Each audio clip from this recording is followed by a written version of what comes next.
Nithyananda. Welcome back, Chandra Vimala, and we're very fortunate to have Megan back on the Youth Council, so thank you very much for joining us. You're welcome. Today we're talking about fear, and so it's one of my favorite topics of all times. That's frightening. We've all faced, and probably on a daily basis, and the more that we challenge ourselves, the more that we get into a lot of fears as well. So, it's something that I've struggled with, just like everybody else has, and how we can overcome it. So we had a lot of questions around fear and how we can procrastinate and feel that we're stuck. There's phobias around that, and you have some great stories. Megan had been on the streets for a while and homeless, and so she had some great stories that she was telling me actually about some fear and some beautiful stories. So appreciate that you're going to be sharing those as well. So what we always like to talk about first is, what is fear? And fear is really an energy form. And I was kind of surprised, actually. I was surprised that fear actually was a form of energy. I don't know why I thought that at first. But I think we're so used to our emotions just being emotions, you forget that there's a quantum physics answer behind it. So that was just a very, where you can't get rid of energy. So it can be kind of at a lower or kind of a higher, but it's always present, that energy. It is actually, and we talk about different emotions, and every emotion is kind of attached to another emotion. And fear is actually a really deeper dimension of worry. So that's kind of where I'm doing kind of again. I'm trying to get out of that. Oh, okay. So, fear is a deeper dimension of worry, and so that's attached to that type of emotion. Right. So we just wanted to thank you for all your emails, and we'll get into a little bit more of kind of what is fear and some of the questions that have happened. So we're going to go into the questions. Excellent. So the first one was from Alex, and he is from Canada. Thanks very much for your email. He says, I have a lot of challenges this year, and that I have to speak before a lot of people, and now I'm getting filmed. As soon as he sees the red light, and we kind of understand that, I'm completely frozen. Nothing will come out, and I feel so incompetent. What is wrong with me? Why does that happen? What can I do to get over that fear? Well, one thing I love about Swamiji's description of fear is that it is a survival technique that is built into the body. It's just like in a car, you've got autopilot, you've got electric windows. Fear is one of your options in the body. And so you don't want to disconnect it. It actually heightens your responses, gets adrenaline rushing, so it makes you extremely aware. And that is something you use when you're public speaking or in danger. So it's not something you ever want to try and get rid of. But as Swamiji says, you dive into it. Like, you have to just jump in. And what I noticed from public speaking is you just have to keep doing it. There's nothing wrong with you. It's not natural for anyone to stand in front of a crowd. I'm not sure what how long it took him to get comfortable. He's a light master. Different. Yeah, his resume is different than ours. So far, yeah. So yeah, for Alex, all I can say is you have to keep doing it, and all of a sudden you realize these are just friends you're talking to. Like, the more comfortable you get, the more it's like a friendly gathering. But those first times, nobody can avoid it. You have to just do it, and everybody goes through the same thing. And eventually what you'll learn is that you're using that energy to your benefit, and you stop calling it fear even. You start realizing it's just your prep. It's the prep energy for your talk. It's not fear anymore. And that's just what you were saying. It's really a survival piece that's built into us, and we can't ever get rid of energy. But it is a bit of an adrenaline rush, and so it really does find that if you use it right, it works really well with your public speaking. And we did a quick, what is the top 10 here? And we checked here, and we were all wrong. We figured that it was deaf. That's what we thought it was. But actually, the top one was public speaking. And Yeah. So we thought it was death. But the first one really was about the fear of flight, but it wasn't to do with youth. A lot of that was to do with adults. So the next one down was actually fear of public speaking. Yeah, I believe that, because kids, you can throw them on as many crazy rides. That's right. Again, you know, and you're like, we just have fear of watching them. I know. Yeah. He's upside down again, yeah. And I did some research on that, and it was very interesting that even presidents, people that speak on a daily basis, have fear. Right. And I never really thought that. I thought that, you know, when they do it on a, you know, every 5 minutes, they're public speaking to someone. Yeah.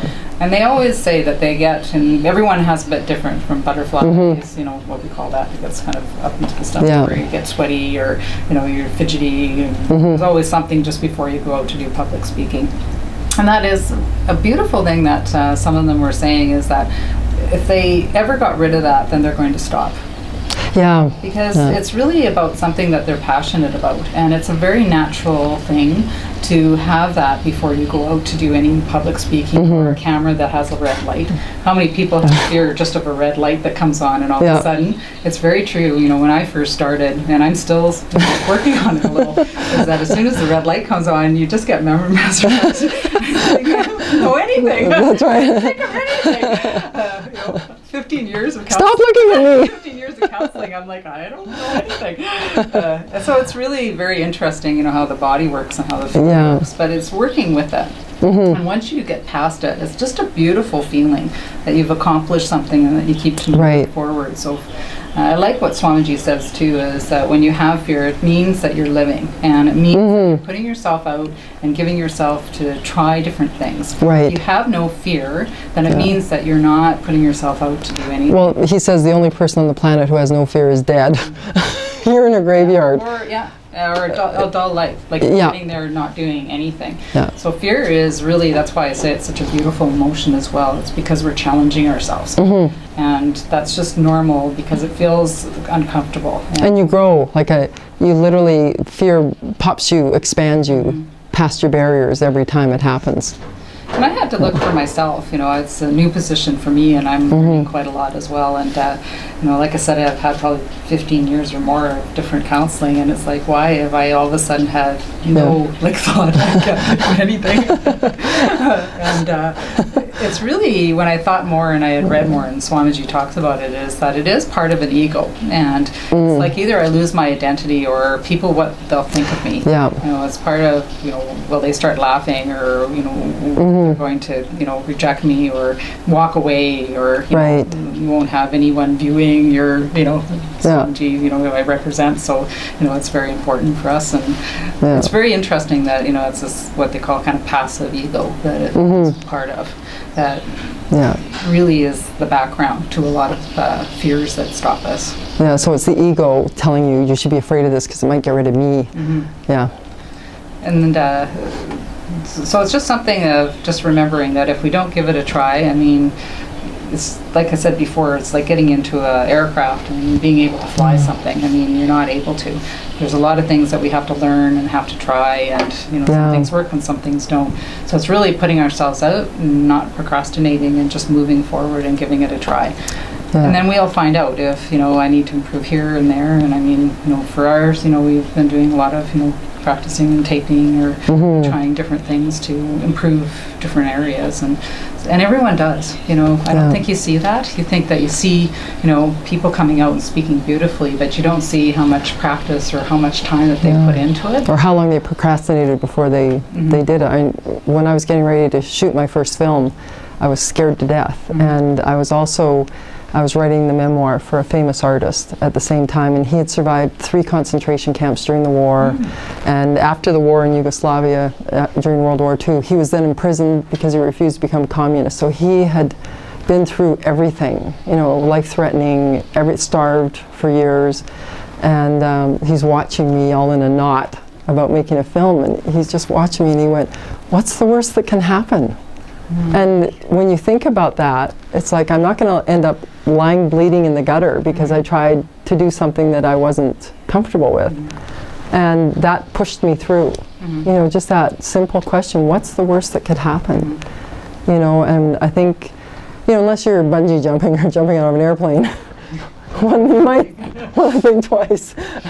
But really, if you ask yourself that question, you know, public speaking, what's the worst that could happen? You know, you're not going to die. No. You'll still have friends after. Yeah. So it's really, and bravo to you to get out and do it. Good for you that you're trying this. It's lots of challenges. Excellent. That's what we need to be doing. And so for this one, I just think continue. Yeah, keep going, Alex. Keep going and really enjoy it. I think we forget to have fun. And that's, you know, it's just about laughing and having some fun. And, you know, sometimes when we're making these mistakes, and I know, like, I said kind of a lot. And, you know, and then you just have to laugh at yourself. And now, you know, you just become more aware and you're starting to grow and make all of those changes. So, like, continue, make a change in the world. And we're looking forward to hearing how it's going to be amazing in all of your taping and filming. That brings us to the second question, and that comes from Kelly in Austin, Texas. Very common, actually, and these are on the phobias. So she's terrified of spiders. And she says summer is a torture for her when so many is around and doesn't know what to do. Stops her from doing a lot of things just because of the fear of the spiders around. How can I get rid of this fear? Well, I think, again, it goes into Swamiji talking about you have to go right into it. And you have to go into it intensely. And it's almost like it's a button, like an emergency button. And what I found is some of the experiences that happened to me when I was homeless with my child was, it's like the button gets hit, and then it stops working. And so you have to just jump in. You have to let that fear happen and wallow in it. You have to feel that rush and the shaking and, you know, the weeping or whatever has to happen. And then after you do that a couple times, it stops. Like you literally can't operate at that level for very long. So, you know, she literally might have to just sit in a room and stare at a spider and watch him walk around, maybe give him a name, you know, and pretend it's a cat, you know, and just realize it's a creature. It's just a creature. But I think also Swamiji has mentioned how phobias tend to have been a past life event, that something has probably happened to her in a past life with spiders that was very terrifying, and so that's the in them. And that's what, you know, we've done in counseling when you are not able to get past that spider, just what you were talking about. If it's too hard to look at a spider, if you're that terrified, because phobias can be very strong, just like you said, from some past lives that are, you know, happening. Take a picture and just sit there and look at it. And just slowly be able then to touch the picture and then work towards, like, you know, a live spider where it's contained, so you know that you're not having to worry. So someone will put it in a container, and the more that you do that, you're slowly moving up to seeing like a spider. And just like you said, we're looking at having a name. That's just exactly it, because we have something out there and it just adds so much more fear to it. If you have a little bit of fun with it and be able to have kind of a pet name to it, you start to work out through those phobias. And they are very natural. Most people have fears. It's just that sometimes the phobias get a little bit big, and then that stops us through life. I had claustrophobia for quite a lot of years until I came to see Swamiji. And clearly that. That any closed claustrophobia is closed areas. And it was just terrifying for me, and planes and anything like caves and closed down. I had that since I was like 5 years old. And again, I slowly did the same thing. I was seeing caves. And slowly I would get, you know, where I felt comfortable, and then I would just have some fun with the caves. And then I would move where, you know, I would sit outside a cave. And so you slowly what they call desensitization. So it's being able to slowly move your way through. And a real awareness, just being able to step back and just go through it, like you said. Because what happens is when we're saying we're fearful, I shouldn't be fearful, really what happens, and when Swamiji talks, it just brings it bigger. You know, the struggle becomes a struggle. And it gets more intensified. And that just adds more actual fear and phobias around that. So it's okay, just say I have that fear, and then slowly work through that with some of the, you know, tips that we've talked about, and that phobia will slowly go away. Actually, there was a hilarious bit helping kids with that in one of the Harry Potter movies. J.K. Rowling had this one class where I think the spell was ridiculosis or something, and so this box would manifest whatever your fear was. So each kid had to stand in front of the box, and then, you know, out would come a spider in one case, and then they do the spell ridiculosa, and the girl who was afraid of spiders, it was a giant spider, and all of a sudden it was on roller skates and it flopped around and fell, and everyone laughed. So each fear became something hilarious, and I think it's a great lesson for all of us. Yeah. Oh, that's excellent. Yeah, it was very funny. That's what I'm with it. Yeah. So we're going to get into our next question. Okay. So again, if we don't answer, or things are not very clear, or you have some other great suggestions that other people have done, please write into us, because you know, it's great to hear from you. So the next question was from Niran from India, and his was his fear is so sudden that it comes and it goes really fast. Tries to be aware, that we had talked about in other shows, but it's too fast, and so we can't even look at it or be aware when it does happen. So he wants to know when those sudden fear, like why that happens and what that's about. Right. And Swamiji talks about fear strokes. Yeah. And that's just a really natural, again, it's part of our being, of being able to have that fight-flight. Right. That's being able to survive. And so that is really true, and those are the things that, you know, somebody comes up behind you, and, you know, you have those immediate strokes, or somebody, you've forgotten, did I lock the door, or all of a sudden the date is, you're thinking what the date is, and is it exam day today? Right. So you have those immediate, like, fear strokes, and then all of a sudden, like, they're gone. Yeah. And he says we probably have at least 6 a day. But that really does affect our immune system. So if we're ending up having a lot of them, it's something, again, to look after you've completed them, especially if it's the same type of fear stroke that you're having, is around awareness around that, and trying to be able to be prepared a little bit ahead of time if that is something. I used to have that. I don't know why it was about locking my door. I'd get halfway and I'd be like, did I leave the door wide open? Yeah. And I don't know why. And then I, of course, second guessed, and I had like those, you know, where so I'd always have to go back and kind of see. But then I knew, like, I had the same one, so I would always do a double check. Before I went, I was very conscious. I said, I'm walking to the door, I'm locking the door. When you say that actually to yourself, when there's specific types of fear stroke, then it does come into your consciousness. Right. And then you're able to be able, because you know you've said it out loud, or I've unplugged like the iron, or you've done something, you know, with your books, or I've checked the day today, I've looked on my computer and this is what the day is, and no, I don't have like an exam. But there are common ones that happen when someone comes up behind you, or those common. But it's interesting because Swamiji talks about having a mature nervous system, and what he's got all of us at the ashram doing right now is the yoga. And I've noticed that anyone who is in good physical shape has a stronger nervous system. That's true. You know, my dad was a mountain climber, and that was his way of releasing stress. And during the week, when things came that would cause fear strokes in my mom, he would just flow with it.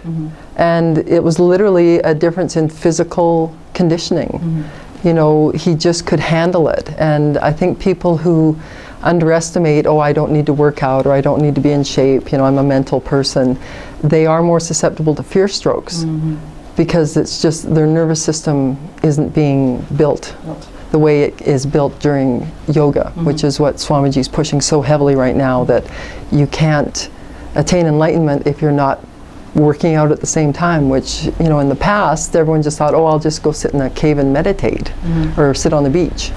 The days of doing that are gone. You know, you really do have to have a body now that can handle emotional upsets. Otherwise you'll never find your balance. So and there's a very famous book, Chop Wood, Carry Water. You know, when the troubles of the world get to you, do something physical. Chop wood, carry water. You know, work in a garden. You know, that's what I used to do to release, you know, if something was really scaring me, just doing something physical, it gets you out of your head, exhausts you, and then you sleep. You know, it was easy to think about, you know, being afraid because I was homeless. And luckily, there was so much walking involved in that every day, you know, walking to do this, walking to get food, walking to, you know, and ironically, when I slept the soundest sleeps I've ever, and I think it was because I was so aware and so in the moment in my life that existence gave me a break. When it was time to sleep, there was no nightmares. Whereas when I was safer and in society and had a place and had the stuff, I would have nightmares of fears. So I think when you're living in very much in the present, that fear does go away. And it keeps you very grounded. Yes. So that's very true. You know, the more that you build that up, and combine it with some meditation. Right. Because I've really noticed, like even through my work, you know, when I didn't meditate or I hadn't worked through yoga, you know, I was a lot more on edge. Right. And so things would kind of affect me. Right. Because I felt that I wasn't grounded. But when, you know, I did the meditation in the morning and I did the yoga in the morning, I really did feel so much more grounded and everything was in succinct. So when I did go out, you know, things that were the same that happened, I had this calmness about it. Right. So it was stepping out and I was looking in and I didn't really pulled into that type of emotion. Nice. And I didn't have that fear. So, yeah, that's a great point. So, and there were some things, Megan, that I really appreciate you talking about, you know, the time that you were like homeless, and you know, there was probably a lot of fear situations that came up, and I think the story that you were telling me about Dan. Dan, yeah. I think, you know, that couples into a lot of what we were talking about in communication, and we have a lot of young people that are writing in of fear of bullies or people that, you know, have a presence and they just feel weak or small around them. And so when we were talking, I really felt that it was important to share that story because I think it's really beneficial for young people to hear that, and then we'll talk a bit more about it. So. Well, and I think it was one of the most profound stories I'd heard as an example of how you react to a situation, you know, and how you can change your reality. Do you have a victim mentality, or are you going to be in charge of your life? And this friend of mine, Dan, when I met him, he was already a massage therapist, but he finally confided in me that he had been a drug runner. Like during the height of the cocaine trade back in the 80s, he was flying to to Colombia and bringing back vast amounts of cocaine, and he was finally caught in a huge American sting operation, which means, you know, the FBI and everyone was involved, and they caught him. He was thrown in a maximum security penitentiary, which means he was in with the toughest criminals in America. And his roommate was a gigantic African-American angry man, and Dan was this sort of corporate executive white guy, you know, and they immediately hated each other. You know, they just sort of each represented what the other feared, and they were stuck in a cell, you know, 2 by 6 feet, and they had to live with each other all the time.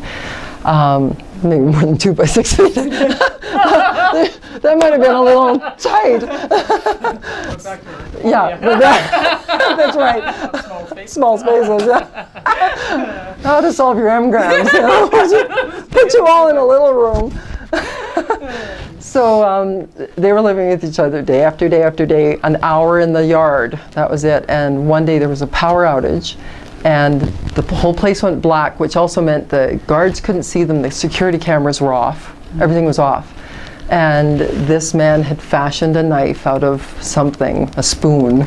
He had managed to, you know, in shock, the big angry guy had created a knife, and so when the lights went off, he grabbed Dan by the neck and he just said, "This is your last day on the planet. Like, I am done with you." And Dan said, you know, his whole life flashed in front of his eyes. He said it was this slow motion, dee-dee-dee-dee-dee. And luckily he had studied very mystical things. Ironically, a lot of drug dealers get into mysticism and spiritual things. They don't absorb it well enough. The drug stops that from happening, but they tend to read teachings, and the teachings of a guru popped into his head. You know, existence was giving him that lifeline. And he said, "I don't believe you are this murderer." He said, "I've watched you draw, and I believe you're an artist." You know, I don't believe, you know, and in his mind he's like, "I don't believe this is my last day on earth."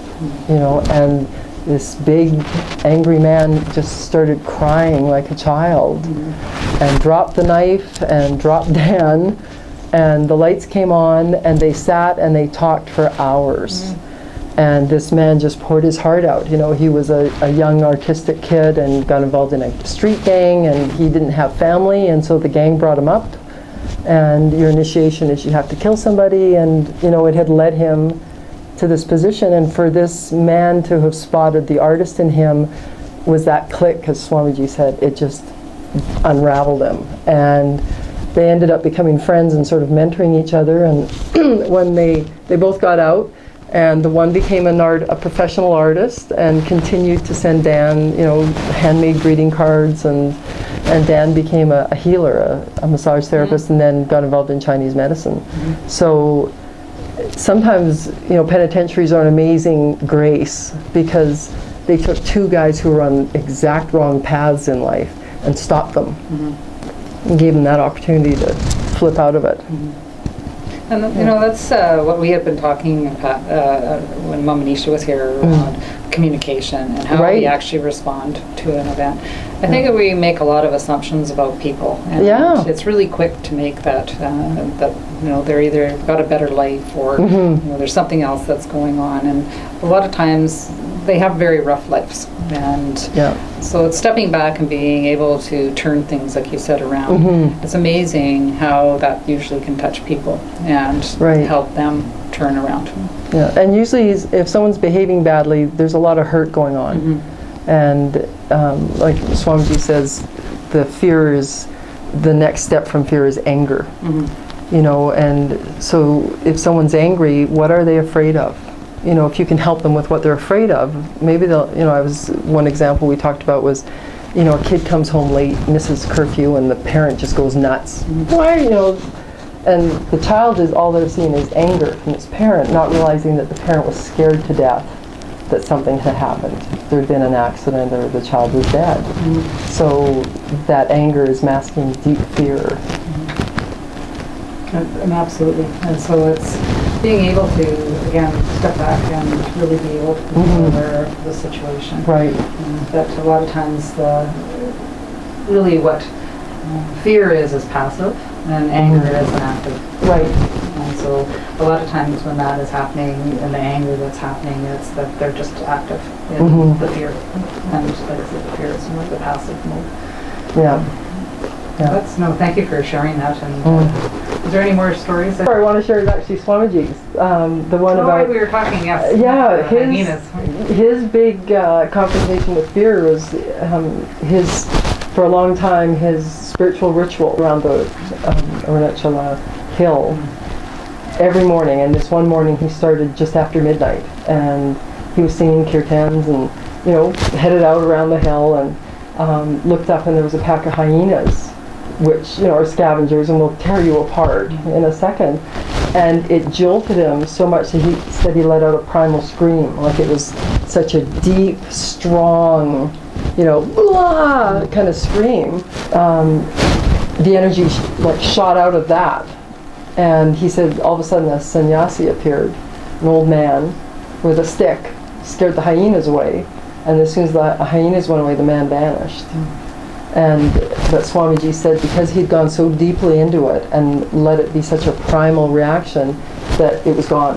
Like, that was the first and last time that ever happened to him. And my story that coincides with that was when my son was about 8 months old, a crack addict tried to kill us and came at us with an axe, and I was literally pinned on the ground holding a baby with his gut with an axe.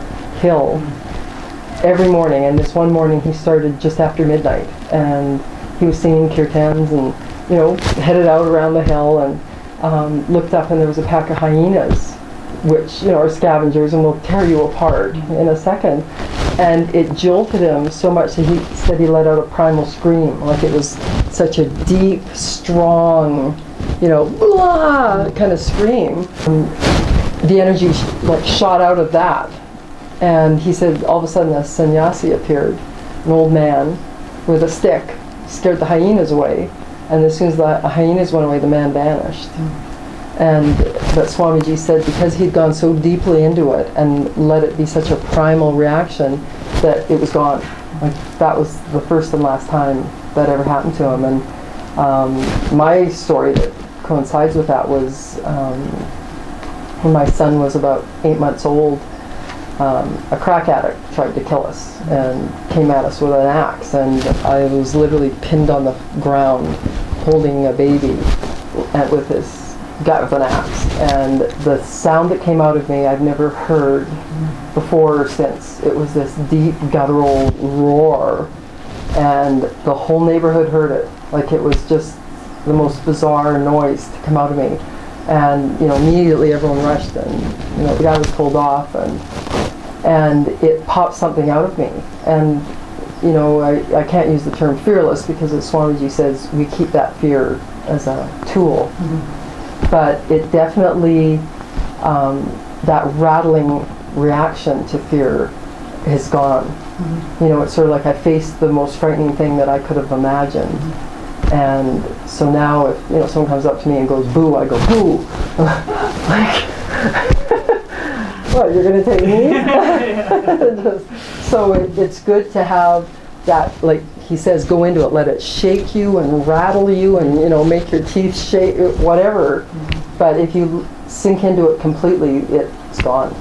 That's why I wanted to talk about it, was that we have some extreme situations. But it happens more in also just smaller situations. Yeah, modern day is smaller, yeah. But the big thing is that it's the same, that we accept that we're fearful, and there's lots of things of being aware and allowing it to go out. Right. And, you know, be safe when you're going to be doing it, but, you know, like I said, move it, shake it, you know, have it come out and be able to get it released from your body.